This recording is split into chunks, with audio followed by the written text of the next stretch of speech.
The story starts with our protagonist, Shu Fie, who is feeling pretty down about how he looks and his skills. Our boy fears ending up in a boring 9-to-5 job after graduation. At the same time, Chu Jian gets all the compliments for her athletic abilities and sweet nature. She comes from the wealthy Xia family and is naturally talented at everything, fully prepared to take over the family business. One day, she brings him milk and bread, but he brushes her off. Jian asks about tomorrow, and he jokes that she can let him be if he's still around. Jian has a crush on him and wonders if it's because of her being annoying or because of the love confession she made earlier. Even though she's a year older, she cares for Shu and doesn't want to lose him, so she confessed her feelings some time back. While Shu is the youngest of 3 brothers and is just scrolling on his phone, his brother rushes in to say there is a surprise waiting outside. Shu is shocked to see Jian with candles lit up, confessing her feelings and asking him to be her boyfriend. A big crowd has gathered, totally surprised by her old-school confession style. Then, a girl chimes in and reminds Jian that she's the top student at the university and asks if this will mess with her reputation, but Jian couldn't care less. Her friend is surprised to see the most gorgeous and talented girl turned down by an average guy like Shu.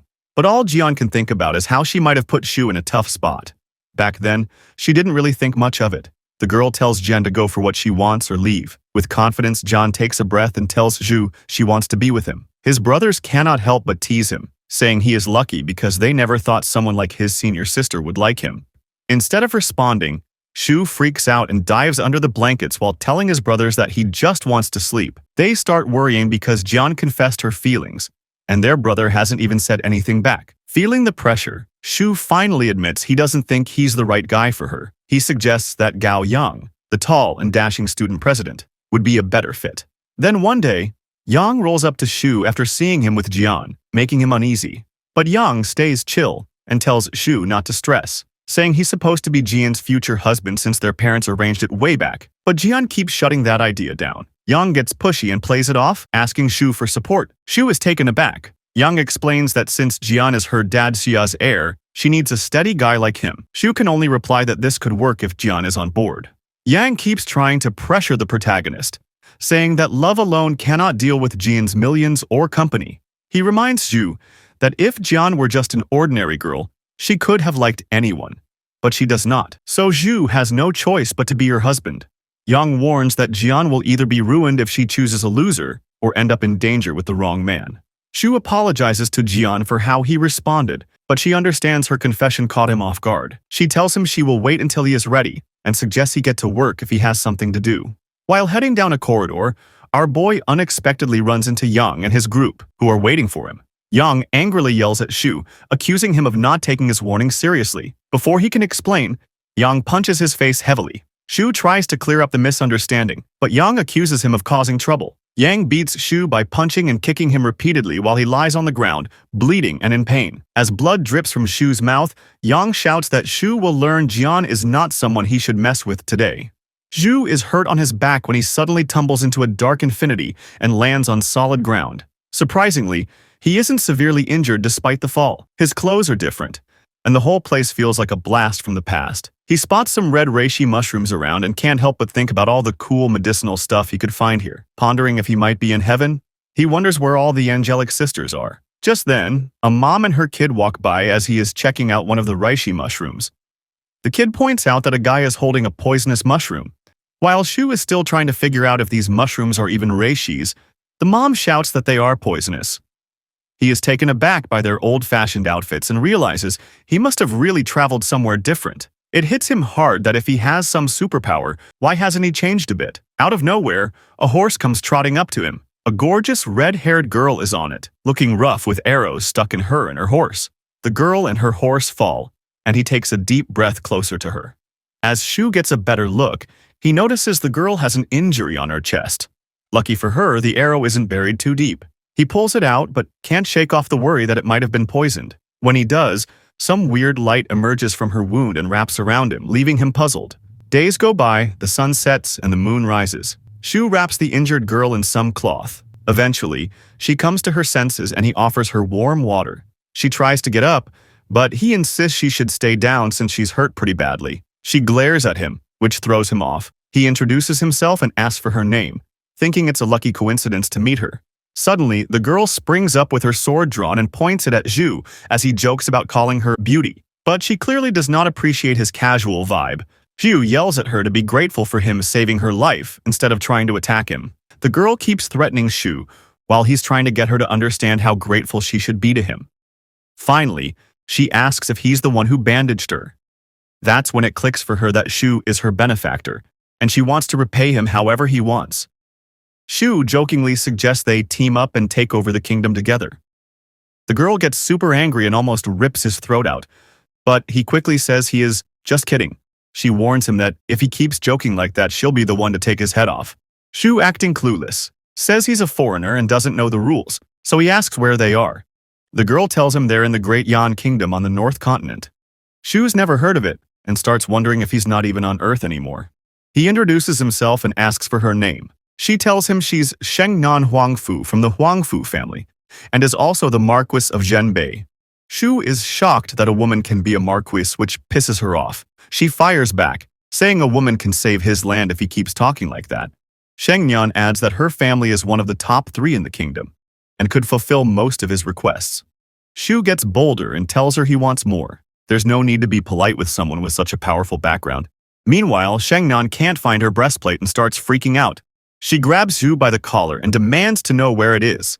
Zhu tells her he had to take it off to bandage her, which makes her mad as she says he should not have removed her armor in the first place.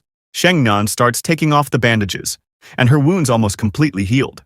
Zhu is shocked by what he sees as Shengnan's body as something else. Then Shengnan realizes Zhu touched her breasts while bandaging her, and she goes after him with a sword.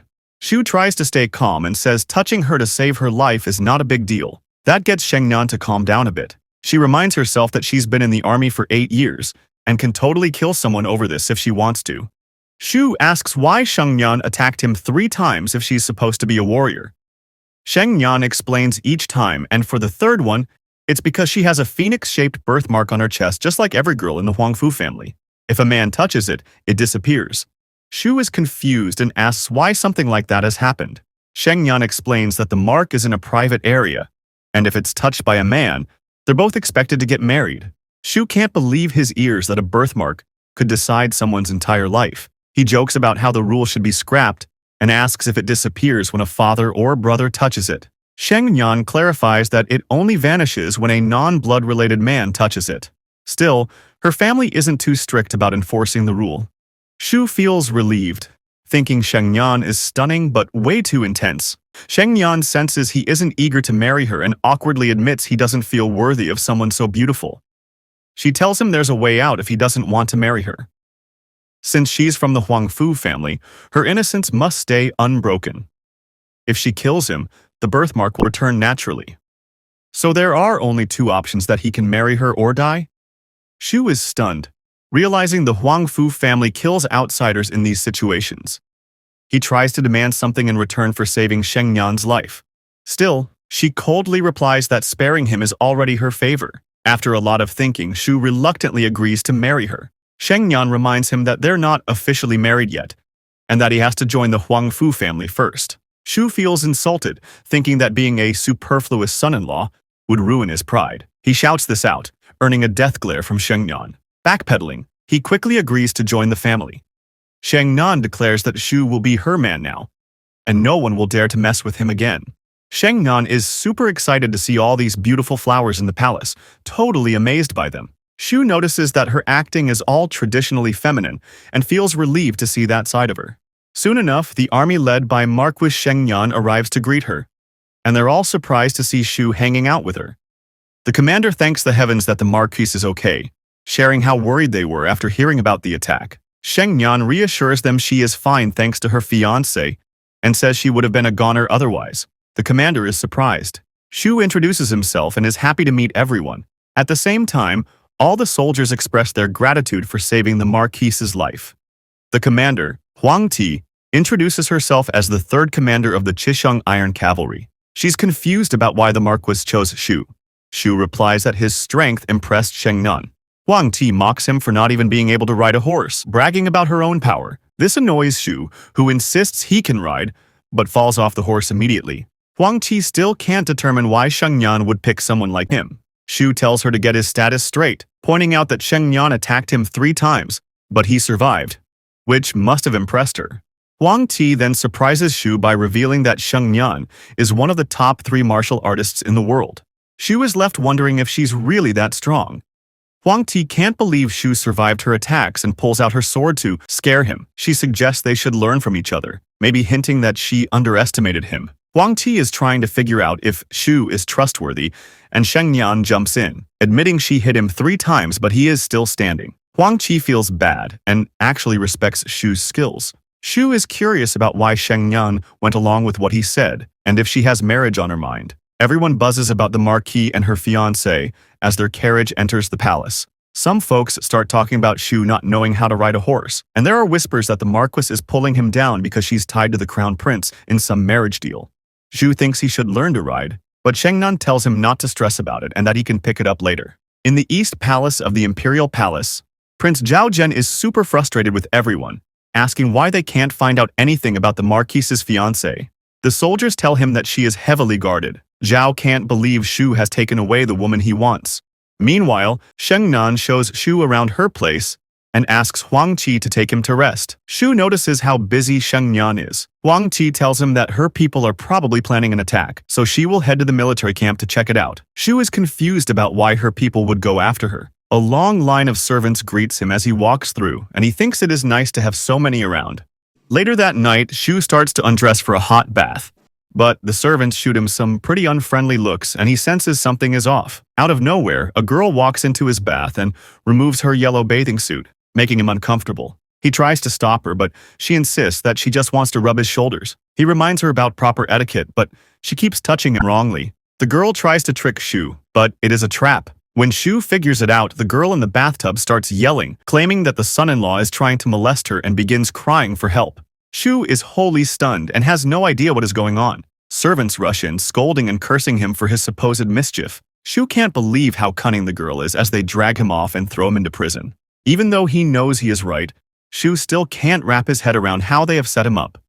He wonders if he will be stuck in this place forever. He looks through the sturdy iron window and tries to break it, but it is way too solid and a few guards are stationed outside. Feeling defeated, Shu thinks about how he would never have agreed to be the superfluous son-in-law if he had known things would end up like this. With nothing else to do, he lies down and thinks he might as well sleep and accept his fate as he drifts off to sleep. A guy was cleaning the school park when a blue lightning bolt suddenly shot down and hit the ground behind him. He turned around and saw Shu out cold on the grass, wondering what kind of kid snoozed in the park during the day. He wakes Shu up and tells him it's not smart to nap out there. Shu blinks to reality and asks if the guy has crossed over, confusing him. Then Shu starts panicking, thinking he's back at school and everything before was just a dream. Neither of them knows how long Shu has been sleeping there. The guy asks about the root sticking out of Shu's pockets, but Shu just brushes it off and heads home. When he returns, his brother teases him about whether he made any moves on their senior sister since he didn't come home last night. Feeling super tired and a bit lost, Shu shrugs it off and says he has no clue before crashing into bed. So they let him get some rest. Asking for food, he lies and tries to wrap his head around whether all that weird crossover stuff is real. If it is, that means he's somehow cheated death a bunch of times. He figures the ginseng in his pocket proves this whole crossover thing is legit. While pondering it over, his thoughts drift to his senior sister. He feels that if he made it through all that chaos, he could handle whatever feelings Jian might have for him. But when he calls her, she's crying because her grandpa is sick. This just adds to his stress. Shu really cares and asks Jian how her grandpa is doing. She tells him that he's in the ICU. Shu offers to help, but Jian knows he's sensitive, so she tells him to stay away. Jian realizes that visiting her family might be too much for Shu, surprising him since he thinks he doesn't know himself well. While talking, Shu catches a bit of conversation about how her mom wants some fresh, wild ginseng. He remembers he has some leftovers from yesterday and says he can help.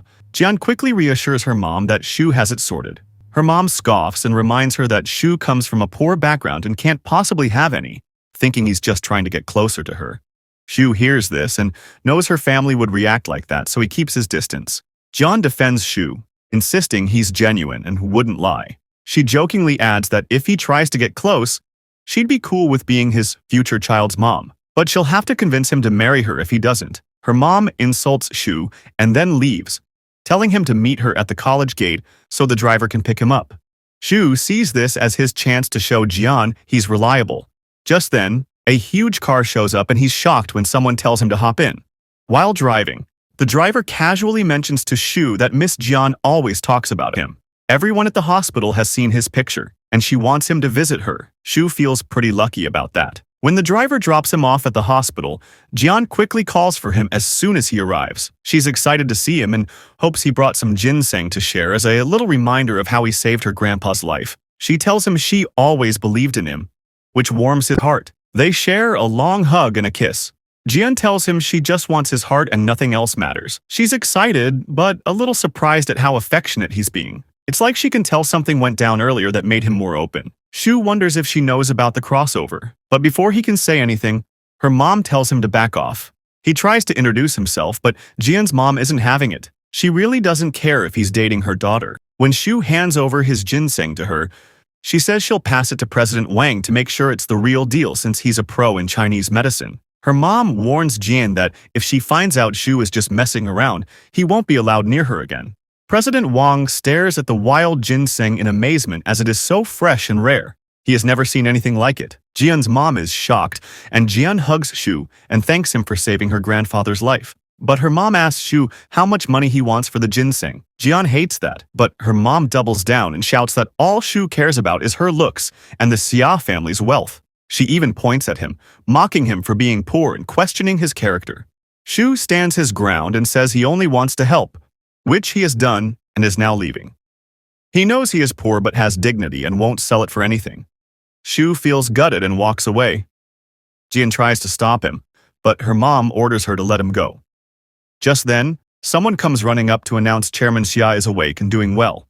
Meanwhile, Zhu walks away and runs into Yang, who has bought ginseng on the black market. Yang is stunned to see Shu alive and shouts that you're supposed to be dead. Shu smirked and said he was back, adding that a fake like Yang doesn't deserve someone like Jian. Then, he lands a solid punch to Yang's jaw. Yang can't believe Shu has survived falling from the top floor. Zhu follows up with a knee to Yang's face and warns him to stay away from Jian. Suddenly, Jian's mom appears angry. She scolds Zhu for fighting in front of Xia Hospital. She accuses him of being violent and a hypocrite, claiming her daughter is naive for loving someone like him. After getting badly beaten, Jian's mom shows up and Yang tells her that Shu is a total ghost. She agrees that Shu's a poor guy and knows Yang is here to drop off the ginseng. She tells Shu not to act like a hero just because he saved Jian's grandpa. Then she offered a check for $1 million, half for the ginseng and half for staying away from Jian. Shu takes it without a second thought and goes on his way. He grabs the check and thinks about how Jian's mom will twist the story to make Jian believe he loves her only for the money, making her hate him and eventually give up on him. Shu accepts this outcome. On his way, he spots a donation box and decides to give away the $1 million. The guy standing there is shocked and confirms if Shu wants to donate that much, asking for his name for their promotion. Shu keeps it anonymous and uses a name no one would recognize, Huangfu Shengnanman.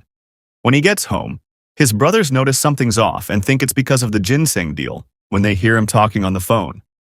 Shu tells them that Jian's grandpa was right as they're done. The first brother can't wrap his head around it, while the second knows Shu still has feelings for her. Seeing he's not okay, the brothers offer him a drink and snacks. They all drink a lot to forget about how harsh the world is. After getting drunk, Shu suddenly returns to that other world. He takes a deep breath and is glad to be back. Shu is in deep trouble, chained up in the prison and completely panicking when he hears shouts that Lord Marquis is back. His heart sinks, terrified that Shengnan will find out what happened, and he's certain it'll be his end. He can't even run with his legs chained. When the door creaks open, he turns away. He dreads what will happen next as Shengnan enters, and Shu's fear is clear on his face, because he is certain the housekeepers have revealed everything. He drops to his knees, pleading that it's all a misunderstanding. Shengnan pulls out her sword and Shu panics, crying out that he's innocent and that this is all a setup. She swings the sword and for a moment, he's sure he's done for, but to his shock, she only cuts his chains. The old man, Lao Fu, tries to explain the truth about Shu. Still, Shengnan cuts him off sharply and scolds him for his interference as she declares that no matter what happens, Shu is still her husband and no one can punish him. Lao Fu immediately drops to his knees, apologizing and saying he was only worried about protecting the Marquis's reputation. Sheng Nan dismisses his concerns and orders him to hand over the keys to the Marquise's house, giving Shu full authority. She then tells Zhu to get all the details he needs from old Fu. Sheng Nan assures Shu that she'll always have his back if the royal family doesn't get involved. Shu is overwhelmed by her support and thanks her as he nervously calls her by her name, Sheng Nan, but quickly corrects himself and calls her Marquis again. Sheng Nan laughs, telling him he's the only one allowed to call her by her name. Then she smiles and tells Shu to follow her to her room. Sheng Nan starts taking off her armor, revealing her stunning figure. Shu asks if he should leave, but Sheng Nan reassures him that since they are married, it is not a big deal as she brings up what happened last night, knowing a bit about it. Shu wonders why she let him out, asking if she's not worried he might have done something with the maid. She tells him she trusts him. Shu is curious why Sheng Nan relies on him so much without knowing the whole story. Sheng Nan explains that she's comfortable with him as they think alike. She adds that if he wants the maid to be a mistress, that's fine with her, which surprises him. She explains that people assume she only cares about her looks. Still, her family has been around for 100 years and she won't let a few rumors mess with her reputation. She wants Yu to be an equal partner, not just a husband on the sidelines, even though she offers him the chance to take a mistress. He declines and says he doesn't need anyone else as long as he gets to be with Sheng Nan. Shu then tells her what happened last night, making her pretty mad. She smashes her glass and declares she will handle things herself. Shu can't help but admire her powerful attitude. Meanwhile, a maid tells Sheng Nan they've found a magical box. Shu doubts it's the beer he brought, but Sheng Nan looks confused. Shu starts wondering how he can bring things from this world to his own, like ginseng and beer. A crazy idea strikes him that he could take some valuable items from the Marquis' place, sell them back home, and become rich to secure a future for Jian. Shu tells old Fu to take him to the inner treasury, so he can check out what's inside. He just wants to catch some gems because he knows the Marquis' treasury has been around for about 100 years, which means it's bound to have something valuable. When they get to the inventory, he's furious to find it completely empty. He starts blaming old Fu for constantly cleaning it out. Old Fu tries to calm him down and explains that other marquises might be swimming in riches. But their marquis has been mean, pouring all her money into the military. Old Fu shares some of the struggles and burdens the marquis has faced alone, which makes Shu feel for her and realize how much Sheng Nan has been dealing with. After a moment, Shu asks old Fu for the account books for the mansion and shop items, sighing in frustration at how tough it is to get rich. He calls old Fu again, who mentions that some things are still to be found. They head outside the capital and Shu is blown away to see 20 ginseng plants, some 50-year-old Ganoderma lucidum, and a bunch of blood ginseng. He's shocked at how much is out there. Old Fu and a servant think Shu might be odd for wanting to collect this stuff. Shu starts gathering them in baskets and tells old Fu to take them to his room since he needs to have the plants with him if he wants to take them along the next time he crosses over. Old Fu wonders if it'd be a good idea to dump all the weeds in the Marquise's bedroom, since it wouldn't look great if she found out. Shu asks whose bedroom he's talking about. Old Fu mentions that he can only sleep in her bedroom at the Marquis mansion since they're married. Shu points out that they're in a feudal society and sharing a room without marriage is not cool. Old Fu doesn't see it that way and shares some history about noble unions. Still, Marquis Sheng Nan doesn't really care about those old-fashioned rules. Shu realizes he's been single too long and will share a room with a beautiful woman tonight. It's not a lie that he wants it, but it feels too sudden.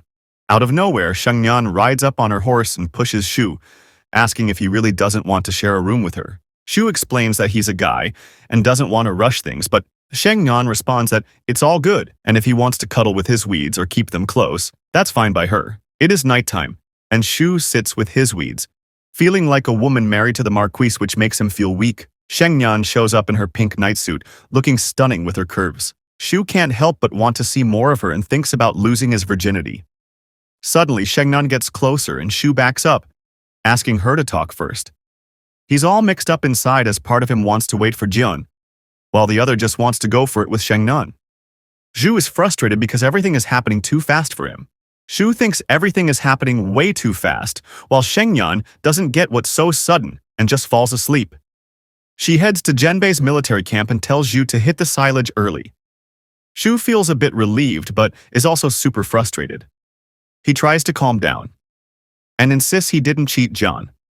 Sheng Yan is already out like a light, which annoys Shu. He dreams about holding buckets and wakes up feeling like a champ, convinced he will be rich. Then, his first brother asks where Shu vanished last night. Shu daydreams about traveling between worlds and returning stuff while holding these buckets in his sleep. He quickly apologizes to his brother and shows him the buckets packed with ambergris and blood ginseng. The first brother's eyes widen, wondering if Shu stole a load from a Chinese medicine shop since it looks too much. But Shu assures him it's all above board. He explains that his family is into exports and will trade all this. Plus, his second brother's family deals in mountain herbs, so he will sell them for him and get him the best price. Shu insists that the herbs were picked up legally, and the first brother believes him. The first brother asks for a share of the profit, while the second brother calls Shu a loyal friend. The first brother greets the second brother, who arrives with the fourth brother, who keeps everyone in line. He nearly called the cops on them last night for drinking, but decided to give them a warning instead. The first brother shows the buckets of herbs to the others, and the second and fourth brothers question if Shu really robbed a medicine store, as the fourth brother advises the second brother to avoid dealing with mountain goods because it will only lead to a loss for them. The fourth brother backs up the authenticity of the herbs, and the first brother reminds the second brother about their family's herb business, which convinces him to get on board. The fourth brother points out that they could make a fortune within a year with a steady supply. But if anyone discovers where these herbs come from, they'll end up with nothing. That's why they called the second brother in the first place. The fourth brother thinks his job is done, but Shu still needs help with selling them. He assures Shu their friendship is genuine and he's not looking for a forced arrangement. But Shu isn't looking at it that way. He wants someone to take charge. He explains that his brothers come from wealthy families and he doesn't want to get ripped off. The fourth brother calls them clueless. He tells Shu not to stress, but Shu insists he needs help to keep outsiders from cashing in. That could complicate things. The fourth brother agrees but only wants a 0.5% cut of the monthly profits, while Shu aims for at least 20%. The fourth brother disagrees, so Shu gives in.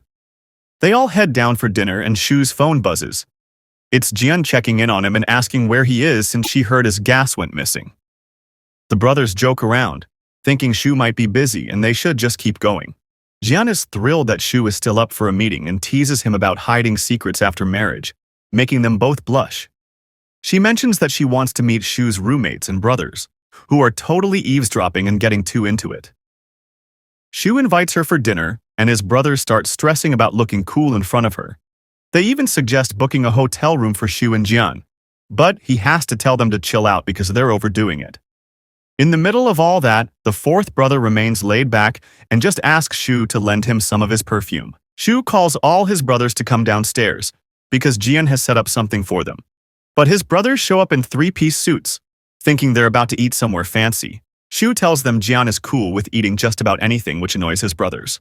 The guys in the dorm are shocked to see Jian, and some are jealous, calling Shu a loser. Jian shows up with her best friend Li Jiasuo. Shu's brothers are keen to impress her, but the fourth brother tells them she's not really their type, which bums them out and makes it clear Zhu is the catch here. Jian rushes to Shu and hugs him, telling him that his grandpa is doing better now thanks to his ginseng. Shu tries to greet Li Jiasuo, but she responds rudely and even calls him a coward. Jian tells her to chill, but Shu agrees with Li Jiasuo's words. The second brother asks Shu to introduce them to Jian. Still, she already knows them all and even knows how to pronounce their names: Zhao Chuanwu, Yang Ming, and Qian Shuo, who's the second best student at college. The fourth brother greets Li Jiasuo by calling her the third best, which stings her and prompts her to challenge Qian Shuo, who claims he will not stay second for long.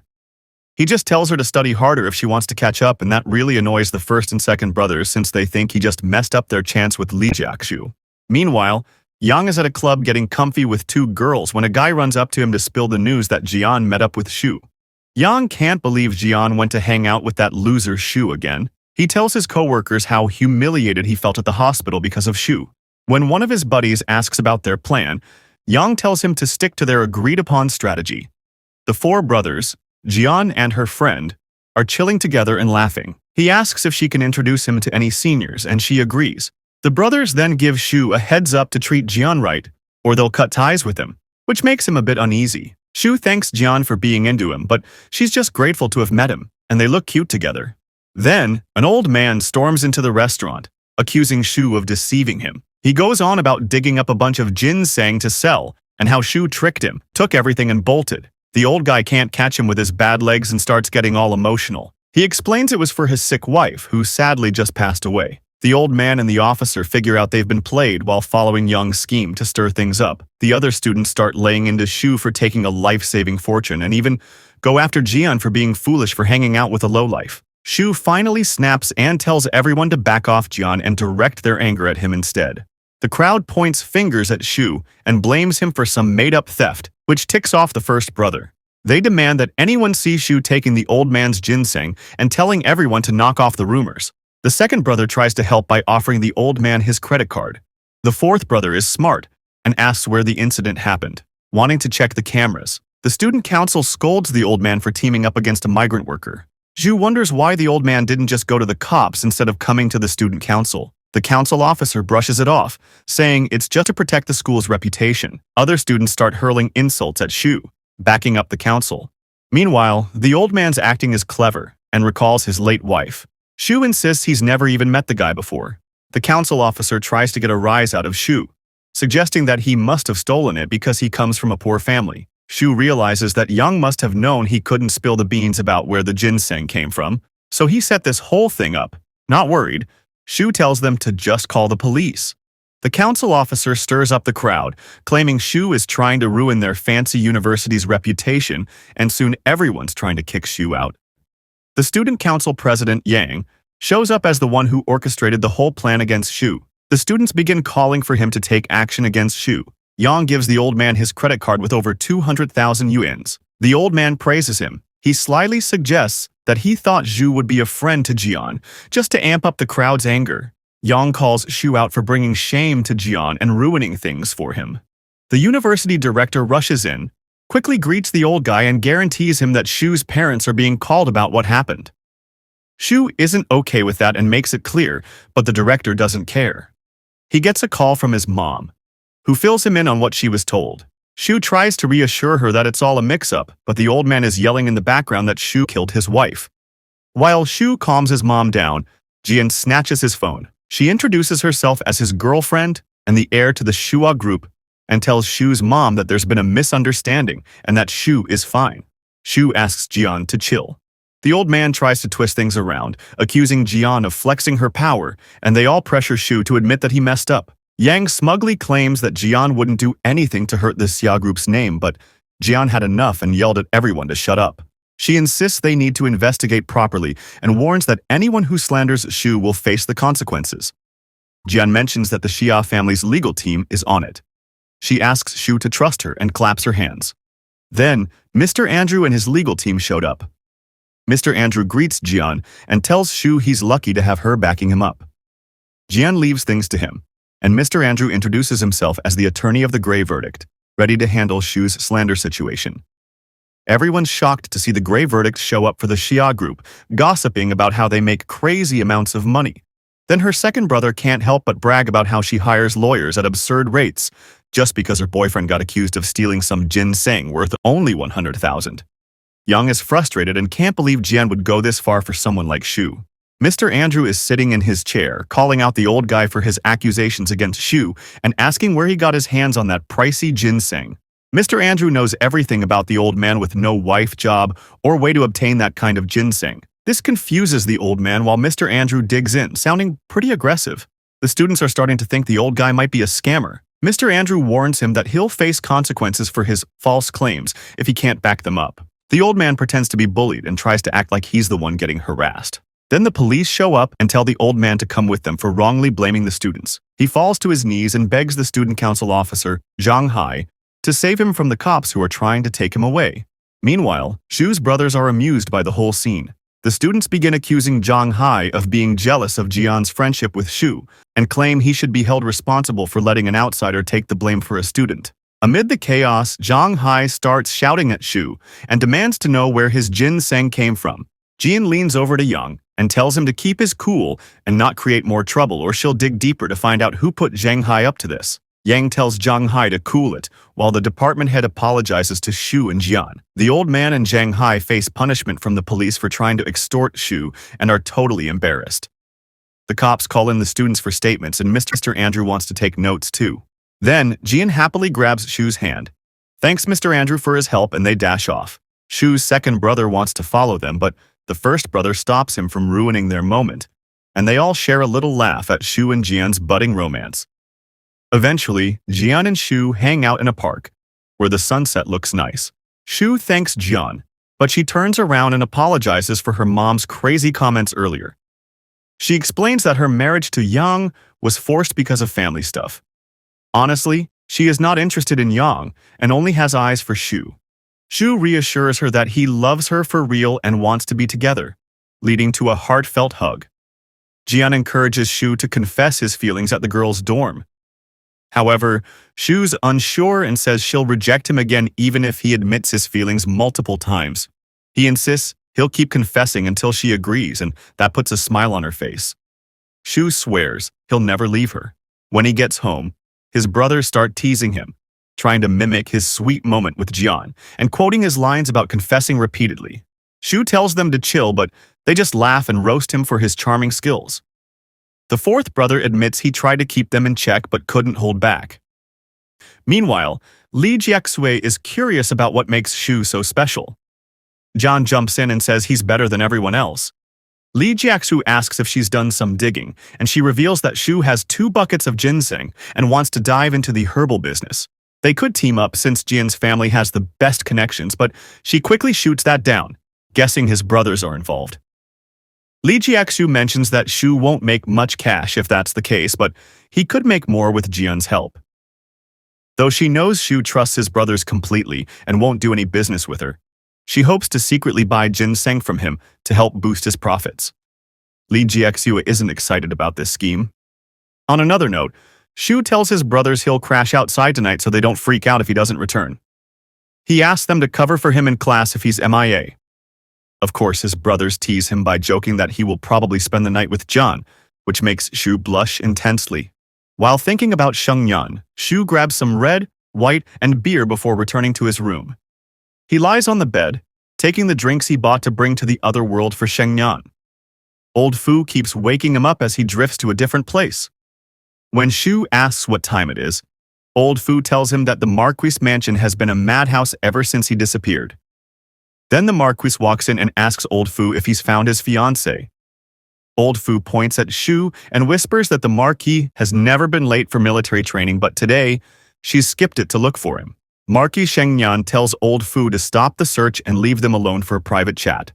Shu apologizes, but Shengyan cuts in, asking where he's been all this time. Shu wonders if she thinks he has returned to his original world. Shengyan becomes frustrated and slams her hand on the table, insisting it is impossible. Shu shows her the wine he brought, making her wonder if he is outgoing. He nods and agrees. Shengyan's unsure if Shu showing up is some kind of trick or if he's a spy from the enemy, but Zhu quickly shuts that. He reminds her that if he were a spy, it'd be too late to get rid of her now. Shengyan sighed in relief when she realized he was not a spy. She decided she could marry him without worry and promised to protect him no matter what. Shu hesitates to say something about their future, but Shengyan gives him a serious look and asks if he's thinking of backing out. He gets nervous and tells her not to worry because he's in for the marriage. Even though he doesn't want to hurt Jian, he knows he has to stick to this path. Shengnan doesn't care to snoop into Zhu's secrets as long as he doesn't do anything that could put her or the Great Yan Kingdom at risk. Shu promises to stay loyal and do his best to improve the Marquis of Zhenbei's house. Shengnan seems happy with that, and says she wants to leave the Marquis' house in his hands. Shu jokingly asks if she is afraid he might cheat on her. Shengyan reminds him that they think alike, and she trusts him fully, but warns that if he ever lies to her, she will hunt him down no matter where he goes. As she walks away, Shu wonders if she is a heroine or simply a glutton for punishment. Old Fu checks on Shu, mentioning how worried the Marquis was when he went missing. She did not even blame him for it. Old Fu adds that the city was nearly locked down because she was desperate to find him, and now everyone knows that Marquise had lost her fiancé for a while. Hearing all this makes Shu a bit emotional. Old Fu tries to make him see how much the Marquis already trusts him, and how important he has become to her despite meeting so recently. Before he can finish speaking, Shu walks away and leaves Old Fu feeling like a trash can. Prince Zhao Zhen is angry that his spies failed to discover the identity of the Marquis's fiancée, and only managed to learn his name. One spy mentioned that someone had just popped up, but the report said that Li Ying from Qingqing Mountain's easy Taoist martial court was not her fiancé. This only makes Prince Zhao angrier at his spies because he knows they are unreliable. With the Marquis of Zhenbei's celebration feast coming up, he decides to take action. He tells his minister to cut off the military pay for the northern Zhenbei army. The minister points out that the Marquis has done many good things and has not complained about the pay being cut. The Zhenbei army will be at Prince Zhao's mercy once they run out of money for winter. Zhao says he would not have done this if the Marquis had married the girl, but she chooses this path herself. During lunch, Shengnan informs Shu about the celebration feast. She reminds him it is for the Zhenbei army when he asks if he is going too, so he has to be there. Shu feels nervous since he has never been to the palace and doesn't want to make the Marquis look bad. She asks Shu to open a wine bottle because she doesn't want to break it by squeezing it. The fancy wine and its crystal packaging impress Shengnan, but to Shu, it is just average and not worth much. After a few drinks, Shengnan opens up about her worries regarding her army not having enough warm clothes. Then she passes out. Shu laughs and comments that white wine isn't all that great, while Shengnan mumbles about being drunk.